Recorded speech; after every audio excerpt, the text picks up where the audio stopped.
Assalamualaikum. Hari ini saya ingin membentangkan tentang tajuk yang berkaitan dengan imbangan bahangan.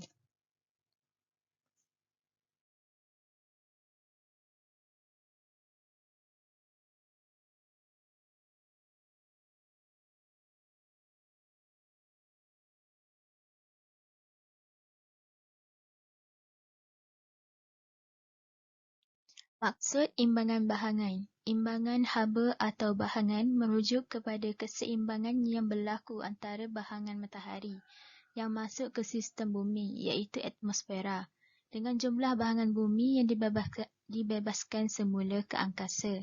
Imbangan bahangan merupakan perbandingan antara sinaran matahari yang masuk dengan sinaran matahari yang keluar. Bahangan bumi juga dikenali sebagai bahangan terestrial. Bahangan matahari masuk ke sistem bumi melalui gelombang pendek pada waktu siang, manakala bahangan bumi dibebaskan ke angkasa pada waktu malam dalam bentuk gelombang panjang. Sekiranya tidak jelas di sini, boleh juga rujuk di buku ataupun di internet untuk lebih memahami apa itu maksud imbangan bahangan.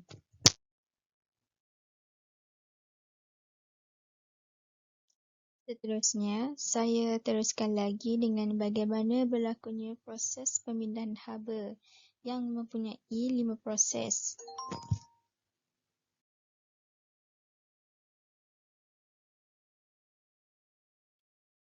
Iaitu proses konduksi atau pengaliran, proses perolakan, proses sinaran atau bahangan, proses alir lintang pemindahan haba pendam.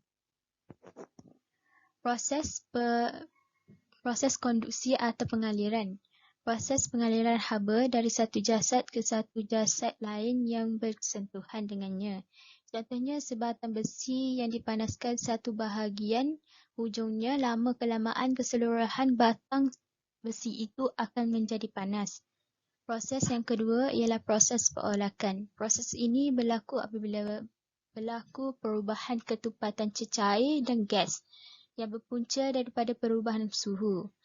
Bendalir iaitu cecair atau gas akan menjadi lebih ringan apabila dipanaskan. Oleh itu, ia akan bergerak ke atas dan menolak bendalir yang sejuk ke bawah. Contohnya dalam proses pembentukan hujan perolakan. Proses yang ketiga ialah proses sinaran atau bahangan. Sinaran ialah tenaga yang dibebaskan oleh bahangan dalam bentuk gelombang elektromagnet. Pemindahan ini tidak memerlukan medium. Contohnya haba dari matahari ke bumi melalui ruang vacuum. Proses yang keempat ialah proses alir lintang.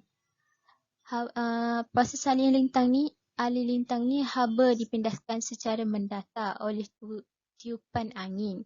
Contohnya angin selatan dipindahkan oleh udara panas di khatulistiwa ke arah kutub di hemisfera utara. Proses yang terakhir ialah pemindahan haba pendam. Haba pendam ialah haba yang tersimpan di dalam sesuatu jasad.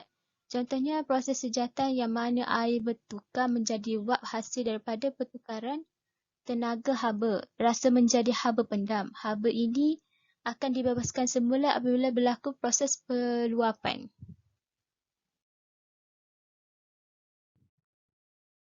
Saya juga sertakan contoh-contoh gambar proses pemindahan haba. Ini proses konduksi atau pengaliran. Ini proses perolakan. Proses sinaran atau pembahangan. Proses alir lintang. Dan juga proses pemindahan haba pendam. Sekian itu sahaja daripada saya. Terima kasih.